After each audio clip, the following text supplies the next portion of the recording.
اعوذ باللہ من الشیطان الرجیم بسم اللہ الرحمن الرحیم الحمد للہ الذی لا یبلغ مدحتہ القائلون ولا يحصي نعماءه العادون ولا يعدي حقه المجتهدون الذي ليس لصفته حد محدود ولا نعت موجود ولا وقت معدود ولا أجل ممدود فطر الخلائق بقدرته ونشر الرياح برحمته الصلاة والسلام على الرسول المسدد المصطفى العمجد المحمود الأحمد سيدنا ومولانا ومولى الكونين جد الحسن والحسين وعاني أبا القاسم محمد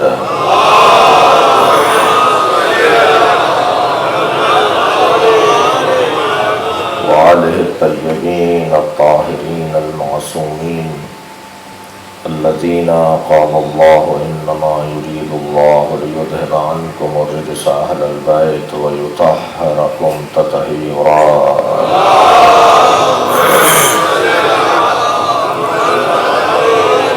ولعنة الله على أعدائهم أجمعين من يوم عداوتهم إلى قيام يوم الدين أما بعد قال الحكيم في قرآن الكريم بسم الله الرحمن الرحيم إياك نعبد وإياك نستعين صلوات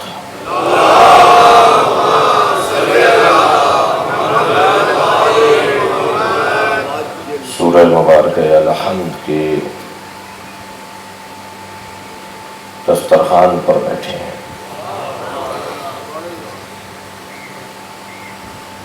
جب یہ قرآن مجید کا عدل سورہ ہے، قرآن ایک جانب اور سورہ الحمد مکمل ایک جانب، وَقَدْ آتَيْنَاكَ سَبْعًا مِنَ الْمَثَانِي وَالْقُرْآنِ الْعَظِيمِ۔ اے میرے حبیب، ہم نے آپ کو سات آیتوں والا کلام عطا کیا اور قرآن عظیم عطا کیا ہے۔ تو بڑا عظیم دسترخوان ہے، بڑا وسیع دسترخوان ہے، اور اس کا ہم سے روزانہ کا تعلق ہے۔ اس سورہ مبارکہ کا ہر مسلمان روزانہ اللہ کی عبادت اور اس کی بندگی میں اس سورے کے بغیر اسے مکمل نہیں کر سکتا۔ لا صلاۃ الا بفاتحۃ الکتاب، نماز ہے ہی نہیں۔ اچھا، اس حدیث مبارکہ پر بھی ایک مرتبہ غور کرنا چاہوں گا کہ لا صلاۃ الا بفاتحۃ الکتاب، نماز مکمل نہیں ہوگی الا بفاتحۃ الکتاب، یا نماز ہے ہی نہیں الا بفاتحۃ الکتاب۔ نماز کی روح، نماز کی جان سورہ فاتحہ ہے۔ سورہ مبارکہ فاتحہ میں جب ہم توحید نظری سے توحید عملی میں منتقل ہوتے ہیں، جب آیت کی ضمیروں سے مخاطب کی ضمیروں کی طرف التفات ہوتا ہے، الحمدللہ رب العالمین الرحمن الرحیم مالک یوم الدین سے فوراً التفات ہوا مخاطب کی طرف، ایاک نعبد، ہم تیری ہی عبادت کرتے ہیں۔ عزیزان گرامی، ایاک نعبد و ایاک نستعین، یہ ہم وزن ہے لا الہ الا اللہ کا۔ جو پیغام کلمہ توحید میں ہے وہی پیغام اس آیہ کریمہ میں ہے۔ علماء کرام مدرسے میں پڑھاتے ہیں کہ فاعل ترتیب میں، ترتیب کلمہ میں، ترتیب جملے میں، جملے کی ترتیب میں پہلے فاعل ہے، پہلے فعل ہے، پھر فاعل ہے، پھر مفعول ہے۔ اگر مفعول مقدم ہو جائے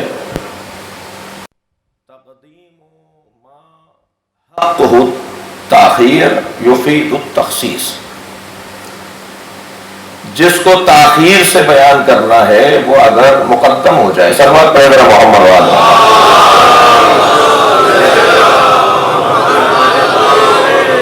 جسے بعد میں بیان کرنا ہے اگر وہ مقدم ہو جائے تو تخصیص کا فائدہ پہنچاتا ہے۔ مفعول کو بعد میں آنا ہے۔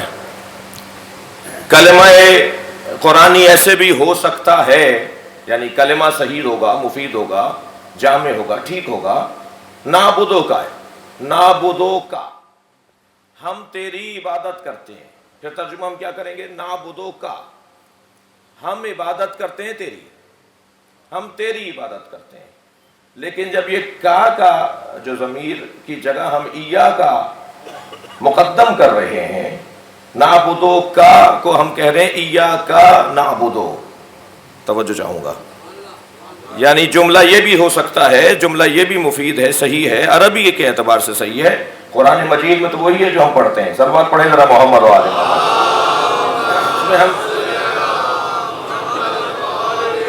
اس میں ہم کوئی تبدیلی نہیں کر سکتے، اس میں ہم کوئی مقدم و مؤخر نہیں کر سکتے۔ میں اپنا کلام تو بہتر کرنے کے لیے جملہ کہہ سکتا ہوں کہ میں جملہ بہتر کر لیتا ہوں، میں جملہ تبدیل کر دیتا ہوں، اس سے اچھی بات کہہ دیتا ہوں، اس سے اچھا جملہ کہہ دیتا ہوں، لیکن پروردگار عالم کا کلام جو ہے وہی سب سے اچھا ہے۔ وہ ایک حتی واو بھی اس میں اضافی نہیں ہے۔ بعض اوقات کہتے ہیں جی وہ حروف زائدہ، حروف کی بحث میں ہمیں مدرسے میں پڑھایا جاتا ہے جی بعض حروف زائدہ ہیں۔ وہی حروف جو ہم دوسری جگہوں پر حروف زائدہ کے طور پر لیتے ہیں، حروف اضافی کے طور پر لیتے ہیں، جب ہم قرآن مجید میں پڑھتے ہیں تو وہ حروف اضافی اور حروف زائدہ نہیں ہوتے ہیں، وہ مفید حروف ہوتے ہیں، اس کا اپنا فائدہ ہوتا ہے۔ یہاں اگر اللہ کسی کلام کو، کسی کلمے کو، کسی لفظ کو مقدم کر رہا ہے تو اس کا اپنا فائدہ ہے۔ ایاک نعبد، یہ مفعول مقدم ہو رہا ہے، تو اب ترجمہ یہ نہیں ہوگا کہ ہم تیری عبادت کرتے ہیں، ترجمہ ہوگا ہم تیری ہی عبادت کرتے ہیں، تیرے علاوہ کوئی اور لائق عبادت نہیں ہے۔ کیوں؟ اس لیے کہ ہم نے مفعول کو مقدم کر دیا جسے مؤخر ہونا تھا، یعنی قاعدتاً معمولاً ایسا ہوتا ہے کہ یہ مؤخر ہوتا ہے، لیکن اسے کیونکہ مقدم کر دیا گیا تو اب یہ فائدہ پہنچائے گا تخصیص کا، مخصوص کر دیا، ہم تیری ہی عبادت کرتے ہیں، تجھ ہی سے مدد مانگتے ہیں، غیر خدا سے۔ اب بات کے مرحلے میں مجھے آج کچھ دیر آپ کی خدمت میں اپنا سبق دہرانا ہے۔ علماء کرام تشریف فرمائے، صاحبان دقت بیٹھے ہیں، اہل مطالعہ بیٹھے ہیں، اس مجلس کی کیفیات بھی کچھ بہتر ہیں۔ یہاں نعبدو کو ہم نے مخصوص کر دیا کہ ہم تیری ہی عبادت کرتے ہیں، جیسے ہم یہاں کہہ رہے ہیں نا ایاک نعبدو، ایسے ہی ہم کہتے ہیں لا الہ الا اللہ، ہم تیری ہی عبادت کرتے ہیں، ہم کسی اور کی عبادت نہیں کرتے۔ یہ ہی کے جملے میں اتنا وزن ہے کہ یہ انکار ہو رہا ہے غیر خدا کا، یہ تخصیص لگا کر ما سوی اللہ، اللہ کے علاوہ جو کچھ ہے، جو بھی ہے، اس کا انکار۔ اب میں کہوں لا الہ الا اللہ یا میں کہوں ایاک نعبد، اور لا الہ الا اللہ میں کتنا دم ہے، کتنی طاقت ہے، تمام کلموں پر غالب کلمہ ہے، تمام اصولوں کی اصل ہے، اصل اصول ہے جسے عقیدہ توحید کہا جاتا ہے۔ اور نبی مکرم نے قولوا لا الہ الا اللہ تفلحوا، کہہ دو لا الہ الا اللہ فلاح پا جاؤ گے، کتنا بڑا عنوان دے دیا، یعنی صرف لا الہ الا اللہ کہہ دو تو فلاح پا جاؤ گے۔ ہم جب تک اس زمانے میں نہیں پلٹیں گے جس زمانے میں نبی ہم سے لا الہ الا اللہ کہلوا رہے ہیں، اس وقت تک لا الہ الا اللہ کی طاقت کا اندازہ نہیں ہوگا۔ آج کی بات نہیں ہو رہی ہے، اس وقت کی بات ہو رہی ہے۔ اچھا، بندگی کا اظہار تو حضرت عیسیٰ نے بھی کیا ہے، بندگی کا اظہار تو حضرت موسیٰ نے بھی کیا ہے۔ تاریخ بندگی تو بڑی حسین تاریخ ہے، یعنی اذیتوں میں لطف لینے کی تاریخ ہے، مصیبتوں میں خوش ہونے کی تاریخ ہے، پریشانیوں کو مول لینے کی تاریخ ہے، پتھروں کے نیچے دب کر اس سانس کے نکلنے میں شیرینی اور مٹھاس محسوس کرنے کی تاریخ ہے، تاریخ ابدیت، تاریخ بندگی۔ مگر بہت فرق ہے نبی مکرم کے زمانے کی ابدیت کی تاریخ اور حضرت عیسیٰ کے زمانے کی ابدیت کی تاریخ میں بہت فرق ہے۔ شاید جو حضرت عیسیٰ ماں کی گود میں اپنے الفاظ میں کہہ رہا ہوں کہ بظاہر بڑے ہی آسانی سے، بڑے آرام سے آپ نے فرمایا، کوئی رد عمل سامنے نہیں آیا، ماں کی گود میں کہہ رہے ہیں ایک دن کہیں ابھی، یعنی میں نے بھی محاورتاً ایک دن کا کہہ دیا، شاید اس سے بھی کم کا دورہ نہیں آیا کہ جب حضرت مریم لے کر آئی ہیں حضرت عیسیٰ کو، اور حضرت مریم کو حکم یہ تھا خبردار تمہیں بات نہیں کرنی ہے، تمہیں چپ کر روزہ رکھنا ہے، تمہارا کام بولنا نہیں ہے۔ ہمیشہ بولنے سے مسئلہ حل نہیں ہوتا، کبھی خاموش رہنے سے مسئلے حل ہوتے ہیں۔ فرمایا تمہارا کام خاموش رہنا ہے، اگر تم پر کوئی تہمت لگے، کوئی الزام لگے تو تم اشارہ کر دو اس بچے کی طرف، ہم نے اسے اس انداز سے بھیجا ہے نا، ہم نے تمہاری گود میں اس انداز سے دیا ہے۔ اللہ اکبر، بغیر باپ کے دنیا میں آ رہا ہے۔ ارشاد ہوا، قرآن مجید کہتا ہے کہ جب انہوں نے اعتراض کیا، اے مریم ماں کان ابوک، تمہارے باپ ایسے نہیں تھا، تمہاری ماں ایسی نہیں تھی، یہ بغیر باپ کے بچہ کیسے آ گیا؟ اب تہمت لگ رہی ہے کس پر؟ توجہ چاہوں گا، معصومہ پر، صاحب عصمت پر جب تہمت لگتی ہے۔ اللہ کا نظام بڑا عجیب اور عظیم ہے۔ خانہ کعبہ کو گرانے کے لیے ہاتھیوں کا لشکر آیا تو اللہ نے ابابیل کے لشکر سے مقابلہ کیا ہے۔ ہاتھیوں کے مقابل ہاتھی نہیں بھیجے اللہ نے، اور فرما رہے ہیں آپ، اگر ہاتھیوں کے مقابل اللہ ہاتھی بھیج دیتا تو گویا ان کی طاقت کو تسلیم کر لیتا، ان کو ذلیل کرنا ہی تو ان کی ناکامی ہے۔ اتنا سا معمولی سا پرندہ، نحیف ناتوان، میری آپ کی مٹھی میں آ جائے۔ صلوات پڑھے گا محمد و آل محمد۔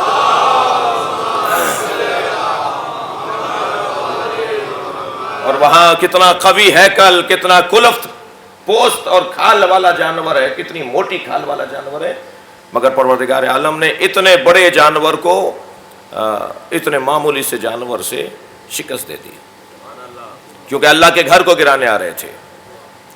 اچھا، جب بیت اللہ کو، کوئی کعبے کو گرانے کے لیے آئے تو اللہ معجزہ دکھاتا ہے، اور کوئی مولود کعبہ کی مخالفت غدیر کے میدان میں کرے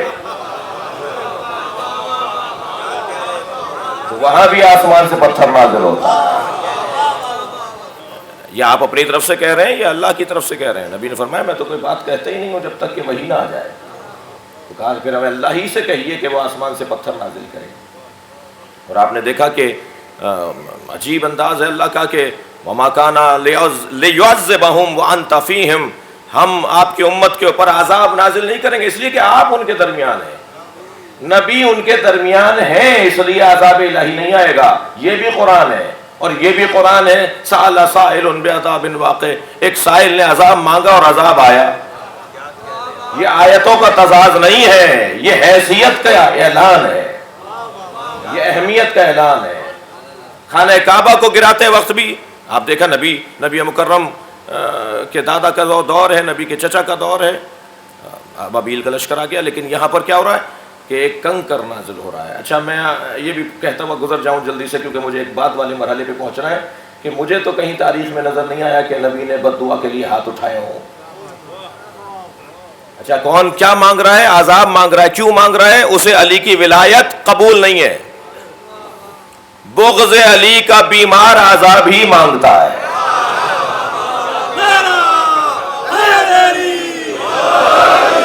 اور نبی نے بھی عذاب کے لیے اور بد دعا کے لیے ہاتھ نہیں اٹھائے ہیں۔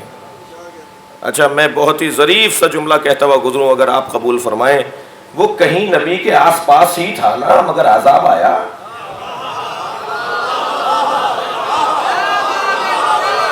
صلوات پڑھے ذرا محمد و آل محمد۔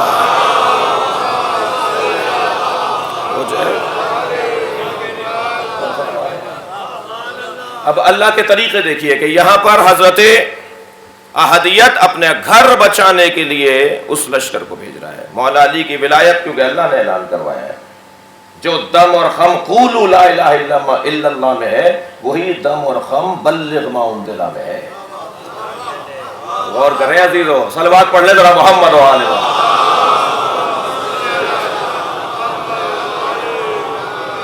عقیدہ توحید اور عقیدہ ولایت، یہ ولایت کا ہی در حقیقت مرکزیت ہے، محوریت ہے کہ جو ہمیں بہت ساری مشکلوں سے نجات عطا کرتا ہے۔ اور وہاں بھی ایسا ہوا، اب یہاں ایک معصومہ کی عصمت پہ حرف آ رہا ہے۔ اے مریم، تمہارے تو باپ ایسے نہیں تھے، تمہاری ماں ایسی نہیں تھی، یہ بچہ بغیر باپ کے کیسے آ گیا؟ تو فاشارت الیہ، قرآن کہتا ہے کہ حضرت مریم کو جو سکھایا گیا تھا، جو پڑھایا گیا تھا، جو بتایا گیا تھا کہ تمہیں بولنا نہیں ہے، فوراً حضرت مریم نے بچے کی طرف اشارہ کیا، کہنے لگے کیف نکلم من کان فی المہد صبیا، یہ ہم سے کیسے بات کرے گا، یہ تو گہوارے کا بچہ ہے، گہوارے میں تو کوئی بچہ بولتا نہیں ہے۔ اچھا، یقیناً اپنے بچوں کی طرح سمجھا جائے گا تو یہی جواب ہوگا، یہ ہمارے بچے تو گہوارے میں نہیں بولتے۔ ایک مرتبہ آواز آئی، انی عبداللہ، میں اللہ کا بندہ ہوں، آتانی الکتاب، مجھے کتاب دے کر بھیجا گیا ہے، وجعلنی نبیا، مجھے نبی بنا کر بھیجا گیا ہے۔ عزیزان گرامی، زیادہ میں حاشیے میں نہ رہ جاؤں، عجیب بات ہے، عیسیٰ جس نبی کے نواسے کے پیچھے نماز پڑھیں گے وہ تو ماں کی گود میں نبی ہے، اور ہمارے نبی 40 سال کے بعد نبی ہوئے۔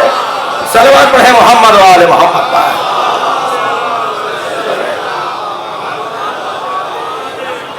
کیا پڑھایا جا رہا ہے؟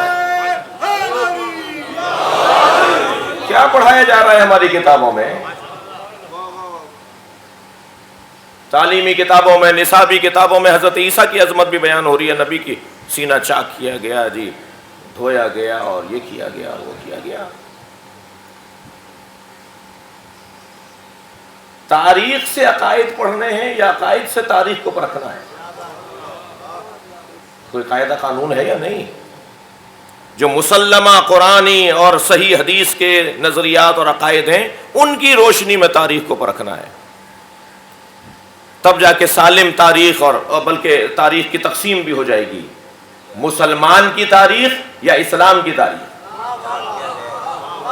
غور کر رہے ہیں آپ؟ اور یہ دو طرح کی علیحدہ تاریخیں ہیں، ایک مسلمان کی تاریخ ہے اور ایک اسلام کی تاریخ ہے۔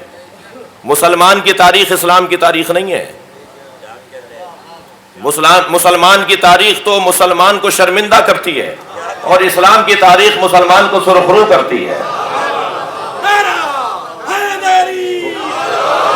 وہ اسلام کی تاریخ کون سی ہے، وہ مسلمان کی تاریخ کون سی ہے؟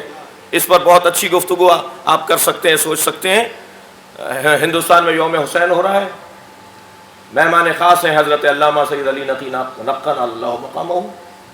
موضوع یہ ہے کہ اگر کربلا نہ ہوتی تو کیا ہوتا، اور کر رہے ہیں، اور انہیں وقت اتنا کم ملا کہ آخر میں وہ جیسے رسماً صدر محفل اور صدر جلسہ کو کہتے ہیں نا کہ یہ دعا کروا دیجیے، اب وہ وقت ہی نہیں رہا کہ وہ کچھ کہہ سکیں، دعائیہ کلمات فرما دیجیے۔ اب اتنی اہتمام سے آپ نے انہیں بلایا اور آخر میں کہہ دیجیے جی دعائیہ کلمات کہہ دیجیے۔ تو ایسے ہی کچھ علامہ صاحب کے ساتھ بھی ہوا، ایک صلوات اور ہدیہ کریں گے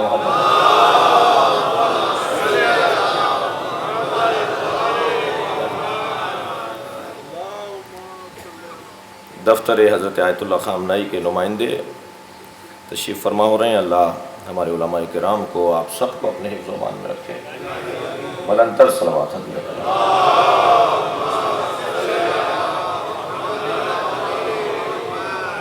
عزیزان گرامی، عجیب منظر ہے کہ توجہ میری طرف ہے، ان سے کہا عنوان سیمینار، عنوان جلسہ یہ ہے کہ اگر کربلا نہ ہوتی تو کیا ہوتا۔ مکن صاحب کے ہاتھ میں جب چراغ محفل آیا، جب ان کے سامنے چراغ محفل آیا تو وقت اتنا تنگ تھا کہ جی 2 منٹ میں کچھ کہہ دیجئے۔ فرمانے لگے جی وقت تو ویسے ہی تنگ ہے تو میں بس ایک جملہ کہہ کے ہی اپنی بات کو مکمل کر دیتا ہوں کہ اگر کربلا نہ ہوتی تو جمعے کی نماز بدھ کو ہوتی۔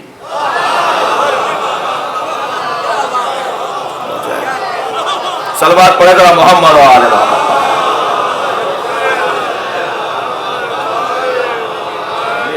یہ مسلمان کی تاریخ ہے اور یہ اسلام کی تاریخ ہے۔ مسلمان نے تو اسلام کو مشکل میں ڈالا ہے اور اسلام نے مسلمان کو مشکل سے نکالا ہے۔ میں اپنی اس بحث کو اس جملے پر مکمل کر دوں کہ مسلمان کی تاریخ گلا کاٹنے والوں کی تاریخ ہے اور اسلام کی تاریخ اہل بیت کی تاریخ ہے، قربانی دینے والوں کی تاریخ ہے۔ عقائد کی روشنی میں تاریخ پرکھنی ہے یا تاریخ کی روشنی میں عقائد بنانے ہیں، یہ ایک باب ہے۔ تو حضرت عیسیٰ، مادر حضرت عیسیٰ پہ جب تہمت لگی، عصمت پر جب حرف آیا تو ایک مرتبہ گواہی کے لیے اللہ نے بچے سے گواہی دلوا دی۔ اچھا، یہاں پھر یہ جملہ بھی آپ کی سماعتوں کے حوالے، یہ نہیں کہا جائے گا کہ بچے کی گواہی قابل قبول نہیں ہے، اس لیے کہ اگر تہمت معصومہ پر لگ رہی ہو تو پھر اللہ گواہی کے لیے صاحبان عصمت ہی کو بھیجتا ہے۔ ادھر حضرت یوسف کے ساتھ بھی یہ ہوا۔ حضرت یوسف بھائی پالا تھا انہوں نے، زلیخا نے، معمولی وجود تو نہیں ہے، خرید کر لائے، کم سن تھے، جوان کیا، پالا پوسا، مسائل مشکلات کو حل کیا، اور ایک مرتبہ نفسانیت غالب آ گئی۔ البتہ ان کا احترام لازم ہے، اس لیے کہ صرف زلیخا کہہ کر ہم یاد نہ کریں، حضرت زلیخا بولیں، کیونکہ کسی کا ماضی قابل غور نہیں ہوتا، مستقبل قابل غور ہوتا ہے۔ کل کیا تھا یہ نہیں دیکھا جائے گا، آج حر علیہ السلام ہے یہ دیکھا جائے گا۔ ماضی میں حضرت زلیخا نے کیا کیا وہ تاریخ ہماری عبرت کے لیے ضرور بیان ہوئی ہے، لیکن بعد میں وہ علیہ السلام ہے، اس لیے کہ حضرت یوسف کی زوجہ ہیں، حضرت یوسف کی زوجہ ہیں۔ اور وہ بہرحال تاریخ جو عبرت بیان کر رہی ہے، تاریخی عبرت ہے، قرآن مجید کا پورا قصہ ہے کہ جب انہیں بلا لیا اپنے حجرے میں اور دروازوں پہ دروازے بند کروا دیے، 7 دروازے بند کر کے جب وہ حجرے میں پہنچے اور باہر سے دروازوں کو بند کروا دیا گیا، کنیزیں بند کر کے واپس چلی گئیں، اور حضرت یوسف سے انہوں نے اپنے ارادے کا اظہار کیا، تو حضرت نے الیاذ باللہ، معاذ اللہ، اللہ کی مدد کا اللہ سے سوال کیا۔ تو وہاں ایک بت بھی رکھا ہوا تھا، ایک مورتی رکھی ہوئی تھی، حضرت زلیخا نے ایک چادر اس کے اوپر ڈال دی۔ حضرت یوسف نے پوچھا یہ کیا کیا تم نے؟ کہنے لگی مجھے اپنے اللہ سے حیا آ رہی ہے۔ وہیں ایک مرتبہ حضرت یوسف نے اسماء فہم بولا۔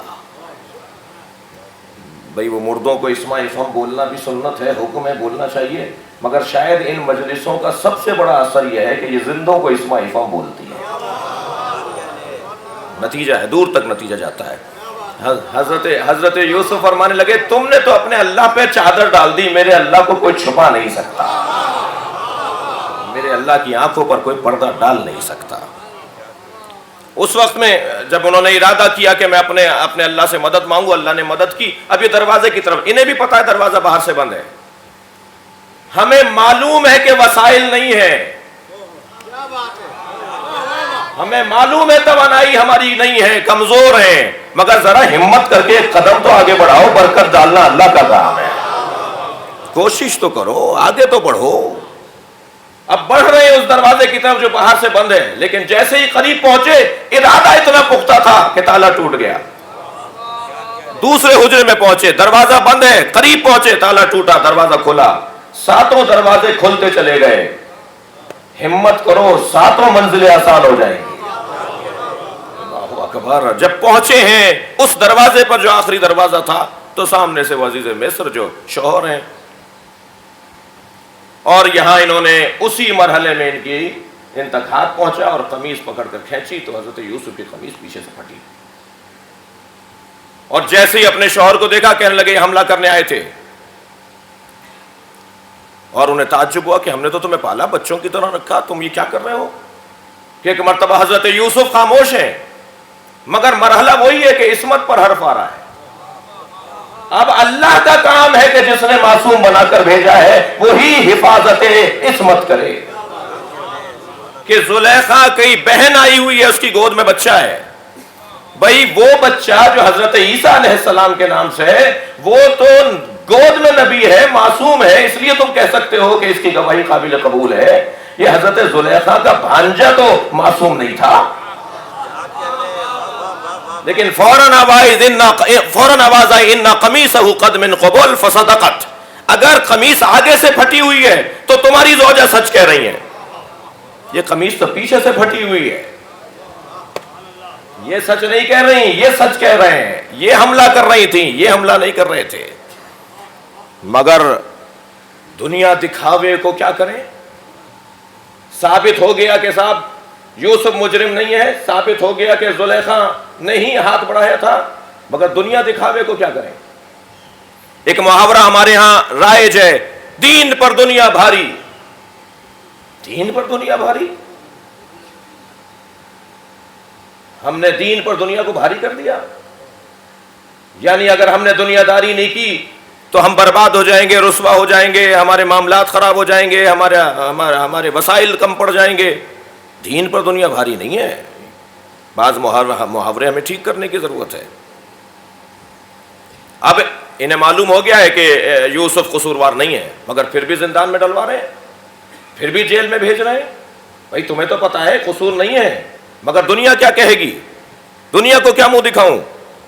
دنیا کو منہ دکھانے کی خاطر ظلم ہو جائے، زیادتیاں ہو جائیں، ناانصافیاں ہو جائیں، دنیا کی خاطر بے عدالتیاں ہو جائیں، لوگوں کو محروم کر دیا جائے، انہیں اپنے گھروں سے، اپنے اہل عیال سے، اپنے بچوں سے۔ صاحبان اختیار بیٹھے ہوئے ہیں، میری آواز دور تک جا رہی ہے، یہ مسنگ پرسن کا مسئلہ پاکستان میں، بھائی لے کر آؤ نا عدالت میں، آپ ثابت کرو کہ یہ مجرم ہے، سولی لٹکاؤ انہیں، پھانسی چڑھاؤ انہیں اگر یہ مجرم ثابت ہو جائے۔ یہ کیسا انصاف ہے؟ یہ کیسی ریاست ہے؟ ممکن ہے آپ میں سے کسی کو گنا گزرے، ممکن ہے میری آواز سننے والوں میں کسی کو گنا گزرے کہ یہ کیا بات چھیڑ دی انہوں نے۔ اس ماں سے پوچھئے جس کا بچہ 1 سال ہو گیا اس نے نہیں دیکھا، اس زوجہ سے پوچھئے جسے پتہ ہی نہیں ہے میرا شوہر زندہ ہے یہ مردہ ہے۔ ان چھوٹے چھوٹے بچوں سے کوئی جا کر پوچھے کہ وہ اپنے باپ کا انتظار کیسے کر رہے ہیں، دروازے کی طرف نگاہیں رکھ دی ہیں انہوں نے، چوکھٹ پر آنکھیں رکھ کر سو جاتے ہیں کہ کب ہمارا باپ آئے گا، کب ہمارا شوہر آئے گا، کب ہمارا لال آئے گا۔ ہم کوئی مطالبہ نہیں کر رہے آپ سے، ہم صرف اتنا کہہ رہے ہیں کہ انسانیت کا تقاضا پورا کیجئے، پیش کیجئے انہیں عدالتوں میں، لائیے انہیں عدالتوں میں، ثابت کیجئے یہ مجرم ہیں۔ 100 سے زیادہ لوگ ہیں جو پورے پاکستان میں ناپید ہیں، نہیں معلوم کہاں ہیں، اور اگر کسی کو معلوم بھی ہو جاتا ہے کہاں ہے تو وہ کوئی رسمی بات نہیں ہوتی جس کا اظہار کہیں کیا جائے، وہ کوئی ثبوت پر مشتمل بات نہیں ہوتی۔ نیشنل انٹرسٹ کے نام پر، قومی مفاد کے نام پر ناانصافیاں۔ آپ کو مرنا ہے یا نہیں؟ قبر میں جانا ہے یا نہیں؟ جواب دینا ہے کسی کو نہیں؟ تمہارا بھی کوئی بڑا ہے یا نہیں؟ دنیا دکھاوے کو کیا کریں جی، زندان میں ڈال دیا۔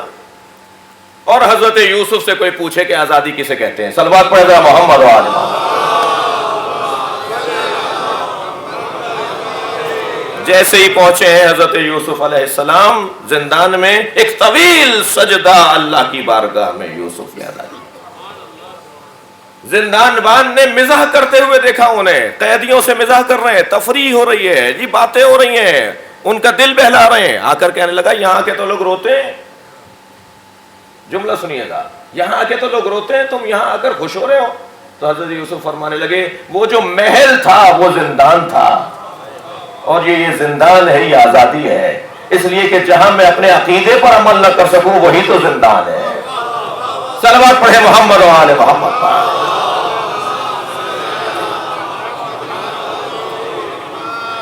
تاریخ ابدیت میں حضرت یوسف نے اپنے آپ کو عبداللہ کہا ہے، مگر عزیزان گرامی قربانی بہت بڑی نہیں ہے یہ کہہ دینا کہ میں اللہ کا بندہ ہوں۔ کیوں؟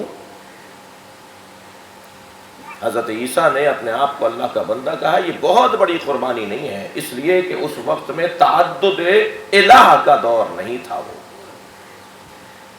بہت زیادہ اللہ نہیں مانے جا رہے تھے جو وہ کہہ رہے ہیں جی میں اللہ کا بندہ ہوں، تو پھر ان سے دشمنیاں شروع ہو جائیں۔ اللہ عیسائی تھے، یہودی تھے، آسمانی دین کو ماننے والے تھے، تورات اور انجیل کے ماننے والے تھے جی۔ حضرت عیسیٰ فرما رہے ہیں، معاف کیجیے گا، حضرت عیسیٰ فرما رہے ہیں کہ میں اللہ کا بندہ ہوں۔ بہت بڑا کارنامہ، بہت بڑا کارنامہ بنسبت نبی مکرم نہیں ہے، مگر جب نبی کہہ رہے ہیں قولوا لا الہ الا اللہ تفلحوا، کہو لا الہ الا اللہ فلاح پا جاؤ گے، تو تو یہ تعبد کی تاریخ میں، عبادت کی تاریخ میں بہت بڑا کارنامہ ہے۔ صرف یہ نہیں کہہ رہے کہ اللہ کو مانو، اللہ ماننے میں پہلے غنی تھے، ایک اللہ اور مان لیتے، مگر کہہ رہے ہیں پہلے الہوں کا انکار کرو۔ مزاج بشر میں یہیں سے سختی آ جاتی ہے، انکار کی بات نہیں کرو، کسی کی نفی نہیں کرو، کسی کو برا مت بولو۔ یہ مزاج پرانا ہے، سب ٹھیک ہیں، سب اچھے ہیں، ہمیں حق نہیں پہنچتا کہ ہم کوئی بات کریں، ہمیں قرآن پڑھنے کا تو حق پہنچتا ہے۔ قرآن تو منفی تاریخ کو، منفی چہروں کو، منفی کرداروں کو بیان کر رہا ہے، اور ہمارا کسی سے ذاتی مسئلہ نہیں ہے۔ قرآن نے کہا ہے کہ یہ اولی الالباب کے لیے، صاحبان عقل کے لیے عبرتیں ہیں ان قصوں میں، یہ احسن القصص، یہ بہترین قصے، یہ بہترین واقعات جو ہم قرآن میں بیان کر رہے ہیں، یہ تمہارے لیے عبرت ہیں، ان سے سیکھو، کسی سے کوئی ذاتی مسئلہ نہیں ہے۔ وہ عادتیں، وہ اطوار، اب دیکھیں بہت بڑا نام ہے اصحاب پیغمبر کے اندر، طلحہ اور زبیر، چھوٹا نام ہے طلحۃ الخیر، سیف الاسلام، کم بات ہے۔ ان کی تلوار سے اسلام مضبوط ہوا ہے، ان کی مجاہدتوں سے اسلام کو طاقت ملی ہے، یہ سارے فرامین موجود ہیں، ہم ان کا انکار نہیں کریں گے، مگر آپ دیکھیے ماضی کتنا اچھا تھا، مستقبل خراب ہو گیا۔ ماضی کا اچھا ہونا معیار نہیں ہے، مستقبل کا اچھا ہونا معیار ہے۔ دیکھیں دنیا میں آنا تو میرے ہاتھ میں نہیں تھا، دنیا سے جانا میرے ہاتھ میں ہے کہ میں کیسے جاؤں۔ کیا کہہ رہا ہے یہ اللہ سورہ مبارکہ توبہ کے اندر، سورہ مبارکہ آل عمران کے اندر؟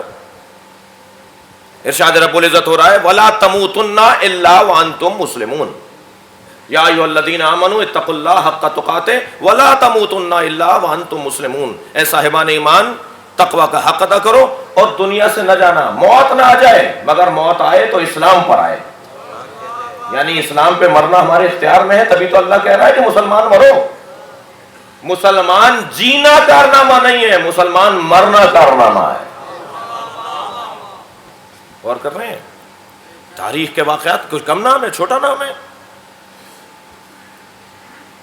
مولا علی سے اتنا عشق ہے، توجہ چاہوں گا، مولا علی سے اتنا پیار ہے کہ علی کو دیکھ کر آنکھوں میں آنسو بھر لاتے ہیں زبیر۔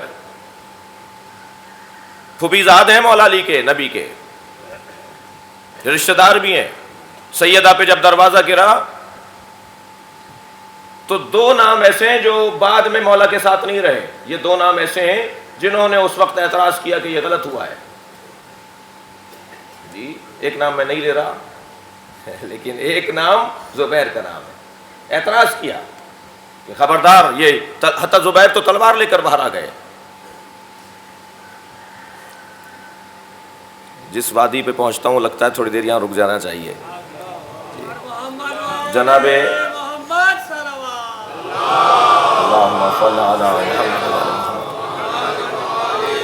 جناب سلمان فارسی، جناب ابو ذر غفاری، ان ہستیوں کو، حضرت عمار یاسر، ان ہستیوں کو تو مولا علی نے، پہلے چار شیعہ، علی کے پہلے چار شیعہ جن پہ مولا فخر کرتے ہیں، میرے پہلے چار شیعہ، انہیں تو مولا نے گھر میں بٹھا دیا تھا۔ مولا نے فرمایا تھا سلمان 3 دن تک باہر نہیں آؤ گے، ابو ذر تم 3 دن تک باہر نہیں آؤ گے، عمار باہر نہیں آؤ گے۔ سلمان فارسی نے چاہا تو مولا نے فرمایا کہ ایک شرط پر تم باہر آؤ گے کہ خاموش رہو گے، تم جو دیکھو گے اس کا رد عمل نہیں دکھاؤ گے، خاموشی سے کھڑے رہو گے اور دیکھتے رہو گے۔ لہذا سلمان کے سامنے واقعات گزرے ہیں۔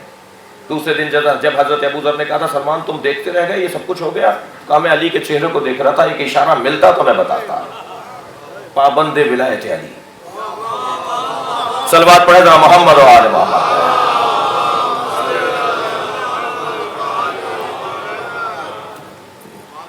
تو ان میں دو ناموں میں جنہوں نے اعتراض کیا، جو بعد میں اس خیمے میں نہیں رہے، ان میں سے ایک زبیر۔ ایک دن نبی نے دیکھا کہ علی کو دیکھ کر آنکھوں میں آنسو بھر لا رہے ہیں، اتنا اظہار محبت علی سے کر رہے ہیں۔ حضرت فرمایا زبیر تم علی سے کتنا پیار کرتے ہو؟ کہ یا رسول اللہ مجھے عشق ہے علی سے، علی کا ایک ایک لمحہ مجھے عزیز ہے۔ فرمانے لگے وہ دن کیسا ہوگا جب تم علی کے خلاف تلوار لے کر آؤ گے؟ بیٹھے ہوئے تھے زبیر کھڑے ہو گئے، یا رسول اللہ میں علی کے خلاف علی کو مارنے آؤں گا، علی پر تلوار اٹھاؤں گا؟ حضرت فرمایا ہاں۔ یا رسول اللہ دعا کریں اس سے پہلے مر جاؤں؟ حضرت نے فرمایا، حضرت کے زبان حال حضرت کا اشارہ یہ تھا کہ تم اپنی وہ عادتیں ٹھیک کرو، وہ مزاج اپنا تبدیل کرو، وہ انداز اپنا تبدیل کرو جس کی وجہ سے یہ نوبت آئے گی۔ اور جب جنگ جمل کے اندر مولا امام حسن نے بتایا نا کہ اس طرف سے زبیر آئے ہیں، مولا نے پوچھا کون آیا ہے؟ مولا منتظر تھے کب زبیر آتا ہے، تو آغاز ہو رہی ہے جنگ کی، تو فرمایا مولا امام حسن نے کہ بابا وہاں سے زبیر آئے۔ حضرت فرمایا بیٹا حسن تمہاری اجازت ہے کہ میں چلا جاؤں؟ یہ ایک انداز ہے جسے بڑا بنایا ہے، چاہے وہ بیٹا ہو جسے تم نے ذمہ داری دی ہے، چاہے وہ تمہارا بیٹا ہو، نظام نہیں خراب کرو، سسٹم کو نہیں توڑو، تمہاری اجازت ہے میں چلا جاؤں؟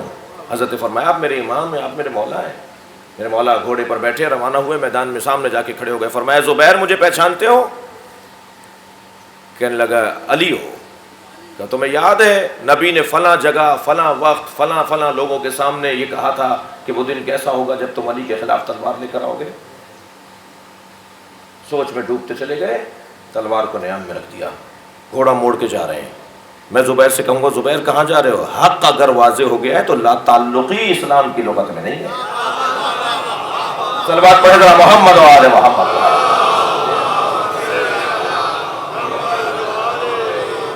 پہ روشن ہو گیا ہے کہ علی کے ساتھ حق ہے۔ چلے گئے میدان چھوڑ کر، بیٹا روکتا رہ گیا، راستے میں خارجی نے مار دیا، سر لا کے مولا کے سامنے رکھا۔ نہج البلاغہ میں ایک ہی جگہ مولا کا یہ جملہ ہے، القاتل والمقتول کلاہما فی النار۔ عجیب جملہ ہے مولا علی کا، مارنے والا مرنے والا دونوں جہنم میں ہیں۔ علی فرما رہے ہیں، اس کا تمہیں کس نے کہا تھا اسے مار دو؟ کہ یہ آپ کے مخالف تھے، آپ کے دشمن تھے، میں نے تنہا پایا مار دیا۔ اب دیکھیں بہت سے لوگ امام سے بھی آگے نکل جاتے ہیں۔ امام نے فرمایا میں نے نہیں کہا تھا اسے قتل کرنے کا۔ اطاعت کا مفہوم عزیزان گرامی، یہ انکار، یہ تاریخ کے تاریخ کے منفی کرداروں کا انکار، یہ ان سے ذاتی مسئلہ نہیں ہے۔ خدا کے لیے ہمارے مدعا کو سمجھو،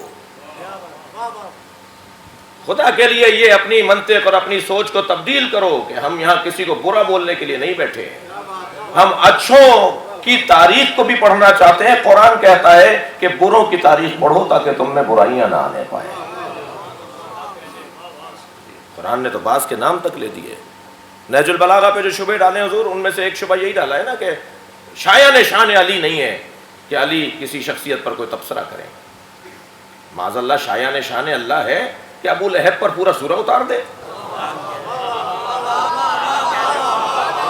صلوات پڑھے ذرا محمد و آل محمد۔ ایک اور صلوات نبی اور آل نبی پر بلند کرو۔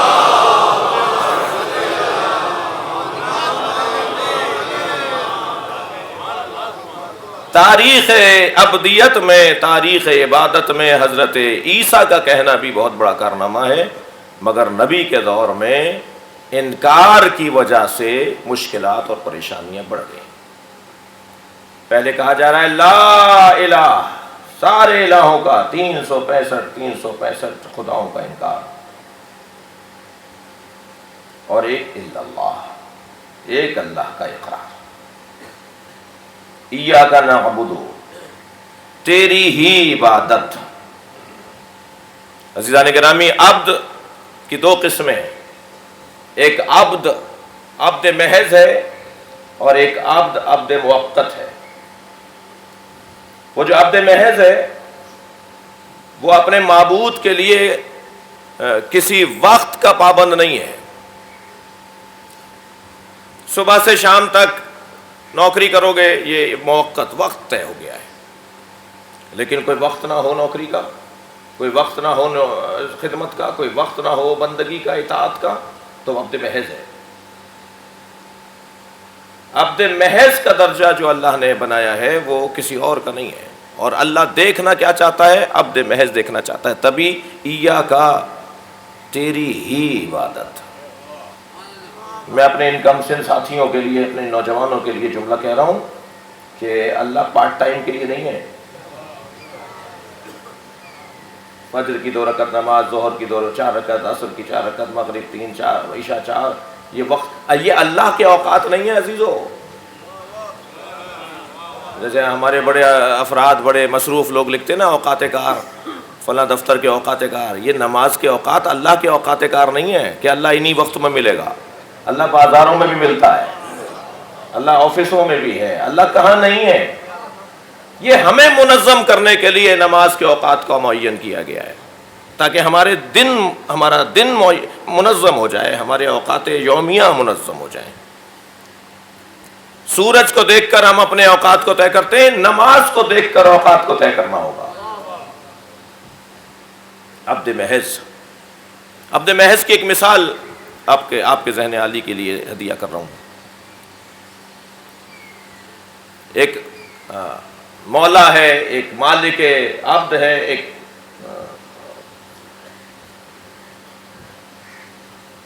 غلام کا مالک ہے. وہ پریشان دکھائی دیا تو غلام نے اس سے کہا کہ حضور آپ مجھے بیچ ڈالیے تاکہ آپ کی مالی مشکل آسان ہو جائے. کہنے لگا تو میں بیچ کر بھی وہ رقم مجھے نہیں ملے گی جو مجھے مطلوب ہے. کہا نہیں، آپ وہی رقم مانگیے بازار میں جا کے جو آپ کو مطلوب ہے. کہا لوگ نہیں دیں گے، لوگ کہیں گے اتنا مہنگا کیسے؟ تو آپ یہ فرما دیجیے گا، کہنے لگا آپ یہ فرما دیجیے گا کہ اس میں وہ صفت ہے جو عبد میں ہونا چاہیے، ایک غلام میں ہونا چاہیے. پہنچے بازار میں، لوگوں نے پوچھا تو انہوں نے کہا جی اس میں وہ صفت ہے جو ایک واقعی غلام میں، واقعی عبد میں ہونا چاہیے. بہرحال ایک شاید تباہ آزمائی کرنے والا تھا کوئی، اس نے وہ رقم دے دی اور یہ اب خرید کر لے آئے اور گھر لا کر جو اسے پیٹنا شروع کیا، مارنا شروع کیا، اس پہ لکڑیاں توڑ ڈالی، زخمی کر دیا. اور جب یہ تھک گئے مار مار کے تو سوال کیا تم پوچھتے کیوں نہیں ہو کہ میں تمہیں مار کیوں رہا ہوں؟ کہنے لگا اسی بات کے تو پیسے دے کر آئے ہو. صلوات پڑھیں ذرا محمد و آل محمد. وہ جو بھاری رقم تم دے کر آئے ہو وہ اسی بات کی تو دے کر آئے ہو کہ عبد محض کہتے ہی اسے ہیں جو اپنے معبود سے چوں اور چرا نہ بولے، جو اعتراض نہ کرتا ہو، جو یہ نہ کہے کہ کیوں کیسے. اگر تم عبد ہو، تمہارا وہ معبود ہے، تو بس اتنا یقین رکھو کہ جو کر رہا ہے وہ تمہاری مصلحت میں کر رہا ہے. صلوات پڑھیں محمد و آل محمد.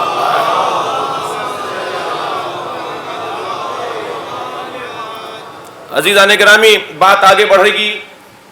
خود تعبد کا لغوی معنی کیا ہے؟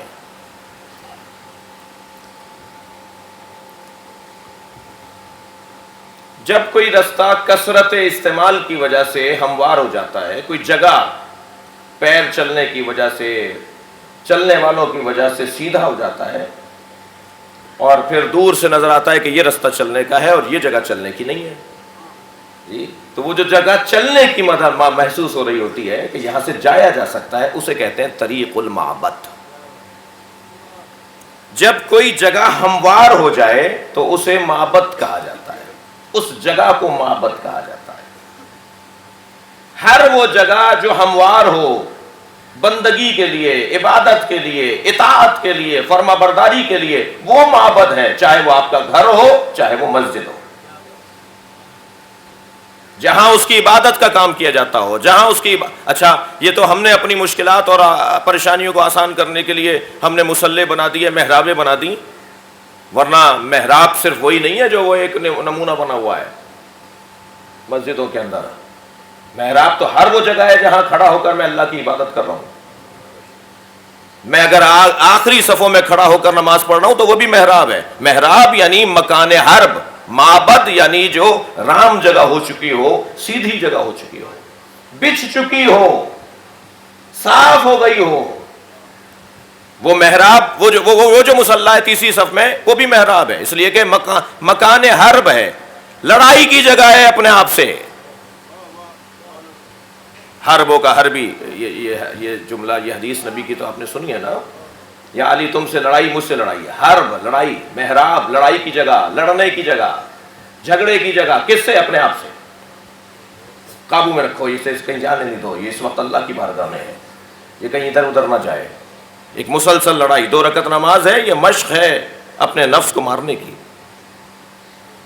اور یہ محراب جو بنی ہوئی ہے، یہ تو شام کے حاکم نے بنوائی تھی، اس کی تو تاریخ ہی کچھ اور ہے، مگر کیا کریں کہ سب جگہ وہ بنائی جاتی ہے، ہمارے یہاں بھی بنی ہوئی ہے، مگر اس کا موجد جو ہے وہ حاکم شام ہے۔ جب ان پہ حملہ ہوا تھا تو وہ محراب میں سے دروازے جو ہماری مسجدوں میں بنے ہوئے ہیں نا، ہمارے یہاں بھی بنے ہوئے ہیں، وہ گھر سے نکلیں گے، گھر سے آئیں گے، وہ محراب کے دروازے سے مصلی پہ بیٹھیں گے، وہیں نماز پڑھا کے وہیں سے واپس چلے جائیں گے۔ پیش نماز کا نمازیوں سے کوئی تعلق نہیں ہونا چاہیے، یہ نظریہ کہیں اور کا ہے، یہ اہل بیت کے دروازے کا نظریہ نہیں ہے۔ اور آپ دیکھیں مسائل جو بڑھتے جا رہے ہیں، اس کا ایک سبب، مجھے علماء کرام کچھ دیر کو معاف کریں گے، ایک سبب یہ ہے کہ نماز جماعت کا جو فلسفہ تھا وہ ہمارے یہاں باقی نہیں رہا۔ یہ مصافحے کا فلسفہ، یہ ملاقات کا فلسفہ، یہ جماعت، بھائی نماز ہی پڑھنی تھی تو اپنے گھر میں پڑھ لیتے، یہ مسجدیں اتنی مہنگی کیوں بنائی ہیں؟ یہ مسجدیں بنائی اس لیے ہیں تاکہ سماجی معاملات کو حل کیا جائے، معاشرتی معاملات کو حل کیا جائے۔ وہ تو محراب میں آئیں گے، دروازہ کھلے گا، نماز پڑھائیں گے، واپس چلے جائیں گے، ان کا کوئی تعلق ہی نہیں ہے پیچھے صفوں میں کون ہے۔ یہ حاکم شام نے بنوائی تھی محراب، اول من بنا فی الاسلام المحراب فلان ابن فلان۔ صلوات پڑھیں ذرا محمد والے۔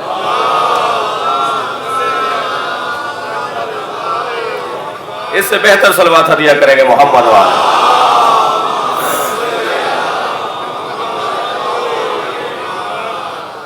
اور فرما رہے ہیں آپ عبد محض اور عبد غیر محض، یا موقت کہیے یا عارضی اور وقتی عبد کہیے، یہ اللہ کے لیے نہیں ہے، یہ ہمارے یہاں۔ اچھا، عبد کے، میں آپ کا شکر گزار ہوں کہ آپ مجھے برداشت کر رہے ہیں، ایک مرحلہ اور آگے آ جائیے۔ عبد کی 2 قسمیں ہیں، عبد اطاعت اور عبد عبادت۔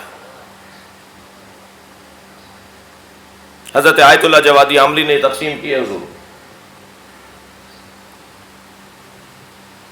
حضرت حاجی اردو میں فہمن آج ناصر حجے گا متوجہ کمی متوجہ، ایک صلوات پڑھ لے ذرا نبی اور علیہ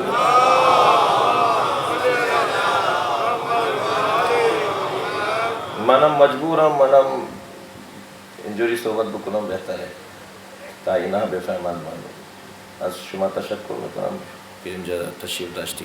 ایک صلوات اور نبی اور علیہ نبی کے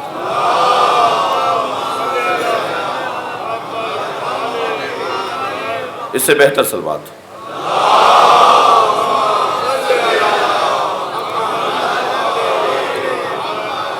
حضرت آیت اللہ جوادی عاملی تقسیم کر رہے ہیں عبد عبادت اور عبد اطاعت میں۔ عبداللہ نام بھی صحیح ہے، عبد الرسول نام بھی صحیح ہے، عبد العلی نام بھی صحیح ہے، عبد الحسین نام بھی صحیح ہے۔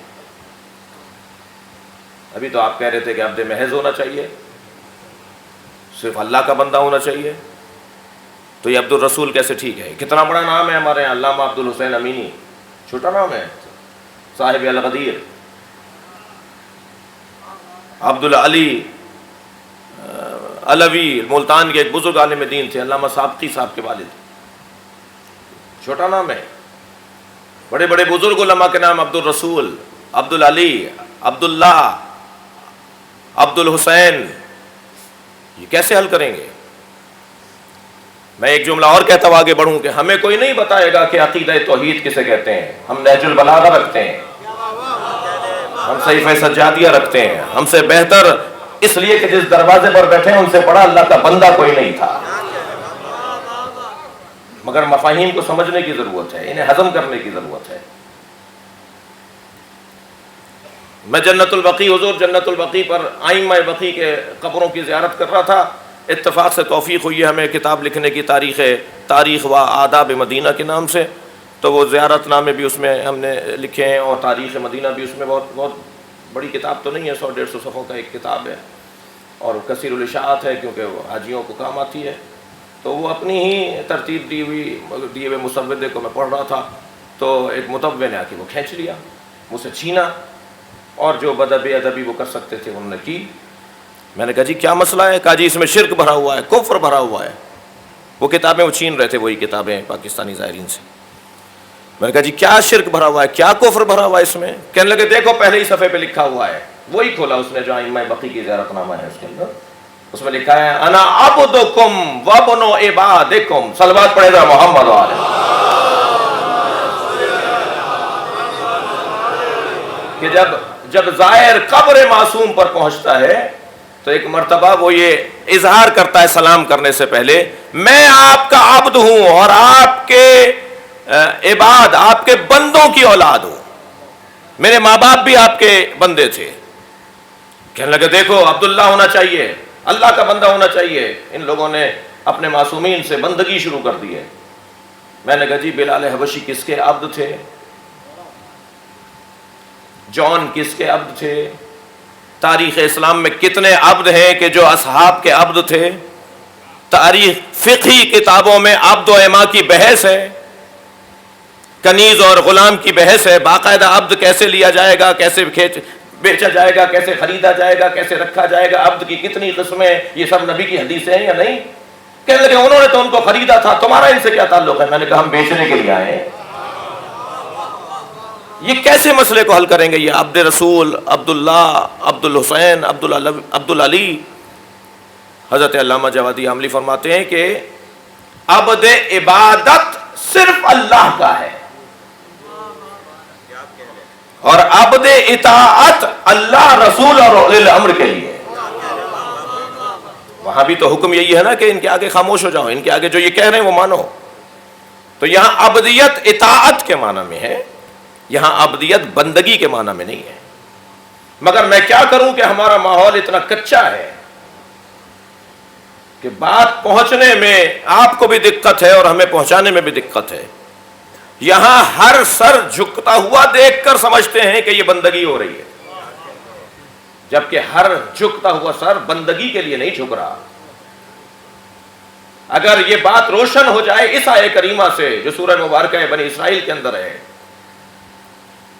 ارشاد رب العزت ہو رہا ہے وَقَضَى رَبُّكَ أَن لَّا تَعْبُدُوا إِلَّا إِيَّاهُ، تمہارے رب کا یہ حتمی فیصلہ ہے اس کے علاوہ کسی اور کی بندگی نہ کرنا، اس کے علاوہ کسی اور کی عبادت نہ کرنا۔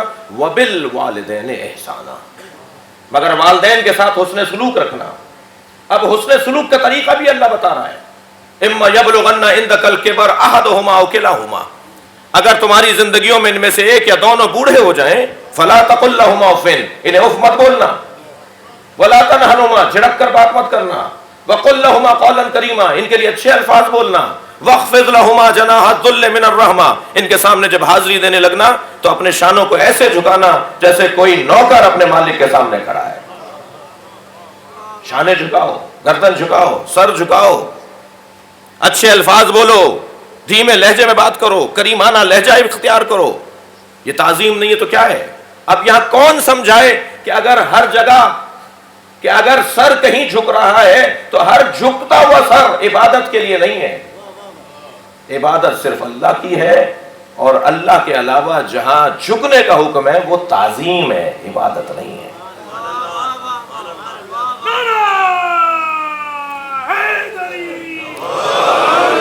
اچھا میں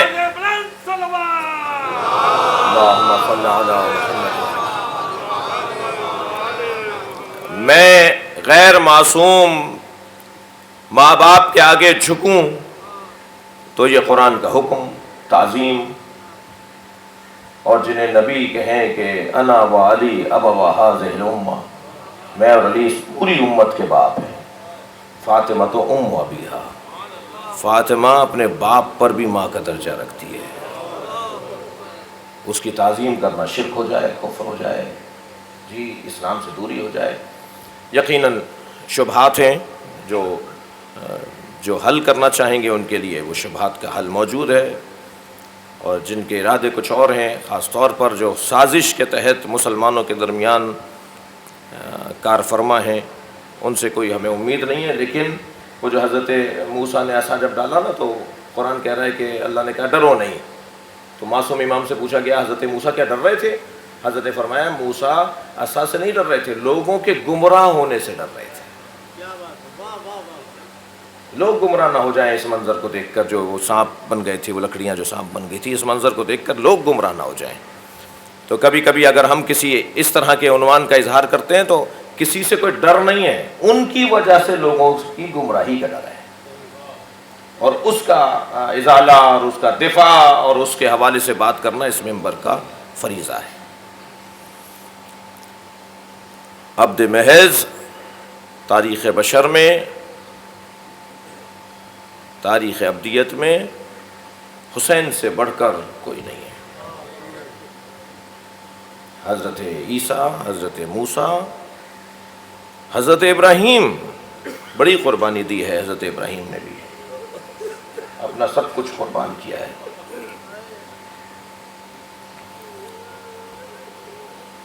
مال دے دیا اللہ کی راہ میں، اپنا اسماعیل ذبح کر دیا اللہ کی راہ میں۔ حضرت ابراہیم نے اپنی جان دے دی اللہ کی راہ میں، مگر عزادارو اللہ نے پھر بھی کہہ دیا وَفَدَيْنَاهُ بِذِبْحٍ عَظِيمٍ، ہم تمہاری اس قربانی کو ایک بڑی قربانی پر موکول کرتے ہیں۔ ایک بڑی قربانی چاہیے، ایک بڑی قربانی چاہیے۔ ہدایت بشر کے لیے تمہاری قربانی وافی اور کافی نہیں ہے، اس سے بڑی قربانی، جس قربانی میں ایک اسماعیل ذبح ہو اور گلے پہ الٹی چھری چلنے کی وجہ سے، میں بیان کر چکا ہوں ایک مجلس میں، حضرت ابراہیم چھری رکھتے تھے تو وہ الٹی ہو جاتی تھی، تو حضرت اسماعیل کے گلے پہ الٹی چھری چلنے کے نیلے نشان آ گئے تھے۔ حضرت ہاجرہ 3 دن میں مر گئی تھی، رو رو کر حضرت ہاجرہ کی رحلت ہو گئی تھی، اس لیے کہ انہوں نے اپنے اسماعیل کے گلے پر چھری کے نشان دیکھے تھے۔ آج اتنی مدت گزرنے کے بعد بھی حضرت ہاجرہ صفا و مروہ کے درمیان صحیح کر رہی تھی، تو آج مسلمان ان کی تاسی میں صحیح کرتا ہے نا۔ سلام ہو ام لیلہ پر، سلام ہو جناب زینب کبریٰ پر، اجرکم اللہ، اجرکم اللہ۔ آج 6 محرم ہے، آپ آمادہ ہیں نا گریہ کرنے کے لیے؟ عزادارو ابھی آپ ایک تابوت کی زیارت کریں گے، میں اس تابوت کے حوالے سے بھی ایک جملہ آپ کی مصعب سماعتوں کے حوالے کرتا جاؤں۔ اس تابوت کی خاص طور پر زیارت کیجیے گا کہ یہ واحد جنازہ ہے جسے اٹھانے کے لیے حسین نے تمنا کی تھی۔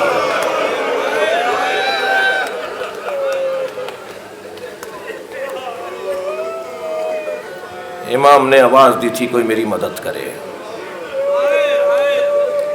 اور میرے مولا جب یہ جنازہ لے کے چلے تھے نا، اللہ اکبر، تو کئی مرتبہ زمین پر رکھا تھا۔ منی میں تو حضرت ابراہیم نے ایک اسماعیل کے گلے پہ چھری چلائی ہے نا، کربلا کیسی منی ہے جہاں امام حسین ایک نہیں 72 اسماعیل، بنی ہاشم تو 58 ہیں کربلا میں، جی بنی ہاشم 58 ہیں کربلا میں۔ اکثر شہدائے کربلا کی تعداد خاندان والوں کی ہے۔ امام حسین کے عزیز و اقارب ہیں، امام کا خاندان ہے جو کربلا میں اکثر شہید ہوا ہے۔ تعداد شہداء میں کثرت، غالب تعداد امام حسین کے خاندان کی ہے۔ ایک اسماعیل ذبح نہیں کر رہے، کبھی قاسم کے ٹکڑے بین رہے ہیں، کبھی عباس کے کٹے ہوئے بازو اٹھا رہے ہیں، کبھی علی اصغر کا لاشا اٹھا رہے ہیں۔ عزادارو چلیے کچھ دیر کے لیے اپنے ذہنوں کو شبیہ پیغمبر کی یاد میں کریں۔ جب حضرت علی اکبر اللہ نے امام حسین کو عطا کیے تو مقتل کی تاریخ کی کتابوں نے لکھا ہے کہ بعض اصحاب اور تابعین جب چاہتے تھے نا کہ نبی کی زیارت کریں تو امام حسین کے دروازے پر آ جاتے تھے کہ ہمیں علی اکبر کی زیارت کروا دیجیے۔ حضرت علی اکبر کا چہرہ نبی سے بہت مشابہ تھا، مستند بات ہے، امام حسین خود فرما رہے ہیں۔ اللہم اشہد علی ہؤلاء القوم، یا اللہ اب آئے ہیں علی اکبر، بابا مجھے جانے کی اجازت ہے؟ دونوں طرح کی باتیں لکھی ہیں. ایک تو یہ لکھا ہے کہ حسین نے کہا تقدم ولدی، میرے لال اب تم جاؤ، اس لیے کہ حسین ابن علی کا عزیز ترین فرد ہے علی اکبر، وہ سب سے پہلے جانا چاہیے. بعد میں لکھا ہے کہ نہیں، حضرت علی اکبر نے آ کر کہا بابا مجھے جانے کی اجازت ہے. علامہ مجلسی کہتے ہیں کہ سر سے لے کر پیر تک دیکھا، کاش تم جیسا جوان بیٹا ہوتا. اجرکم اللہ. تب میں تم سے پوچھ رہا کہ ایک جوان اپنے باپ سے مرنے کی اجازت کیسے مانگتا ہے؟ اجرکم اللہ.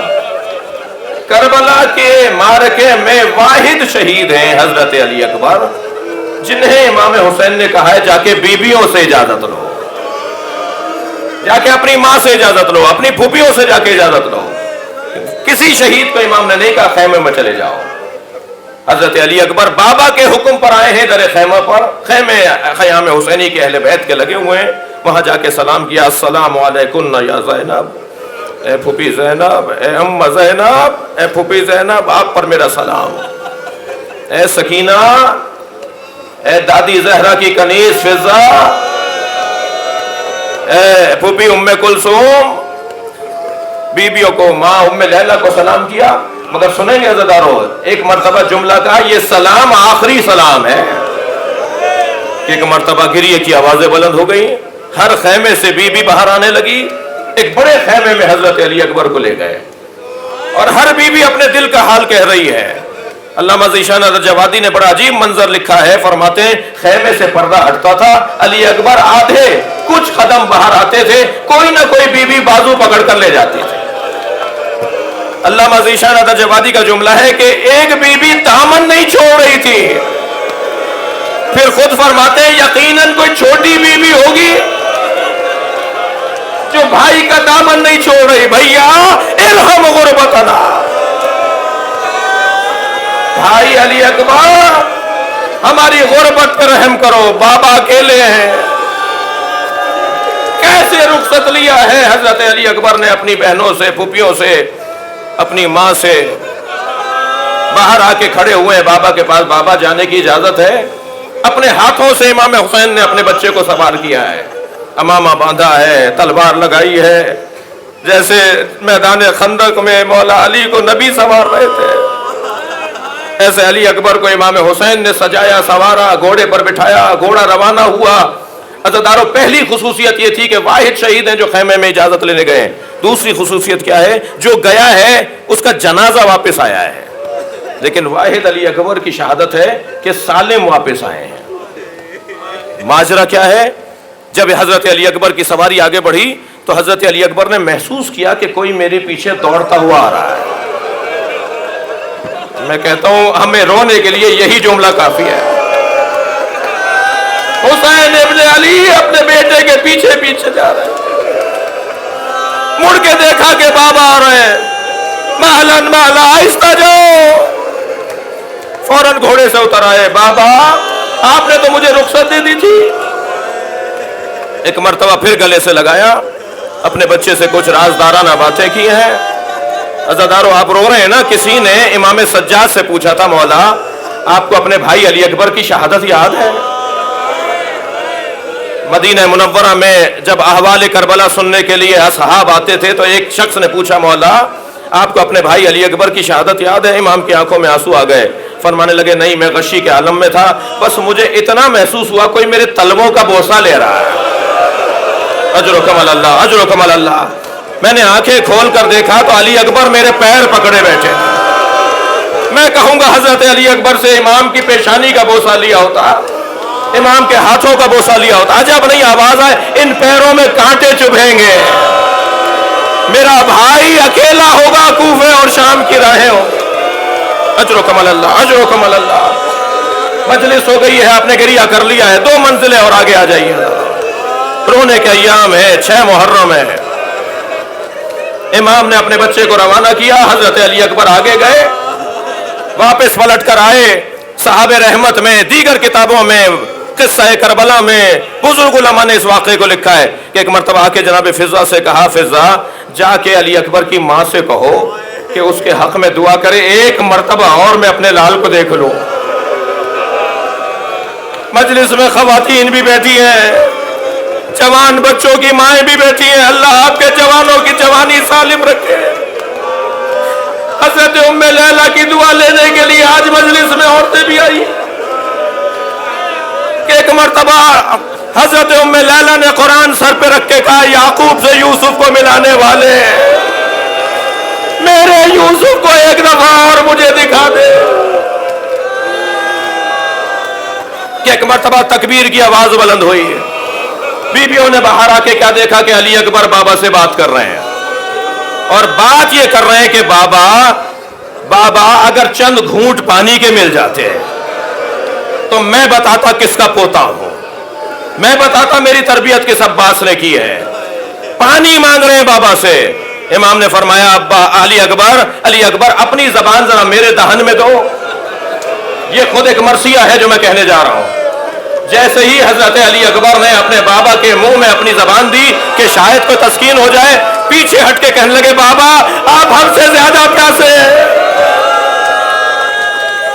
شاعر نے 4 مصروں میں اس منظر کو، ایک ماں کا کیا احساس ہوگا اس وقت، شاعر کہتا ہے، شدت پیاس سے اکبر نے پلٹ کر دیکھا اور ماں نے خیمے کی تنابوں سے لپٹ کر دیکھا۔ کتنی مجبور تھی ساقی کوثر کی بہو، خالی مشکیزہ کئی بار الٹ کر دیکھا، شاید کے چند قطرے پانی کے نکل آئے۔ علی اکبر جاؤ، تمہارے نانا تمہیں سیراب کریں گے۔ عزاداروں مجلس ہو گئی، ایک جملہ اور سن لیجئے۔ جب پہنچے ہیں نا حضرت علی اکبر کے لاشے پر امام حسین، تو حضرت علی اکبر سے فرمانے لگے، بیٹا کچھ دیر میں تمہارے نانا تمہارے سرہانے آ جائیں گے۔ تو ایک لمحہ گزرا تو فرمایا، بابا نانا رسول میرے سرہانے آ گئے، آپ کو سلام کہہ رہے ہیں، اور کہہ رہے ہیں میں 2 جام لے کر آیا ہوں، ایک علی اکبر کے لیے، ایک حسین کے لیے۔ اے میرے حسین میرے قریب آ جاؤ۔ لاشا اٹھا لیا حسین نے، مگر بوڑھے باپ سے جوان کی میت اٹھتی نہیں۔ ماتم حسین۔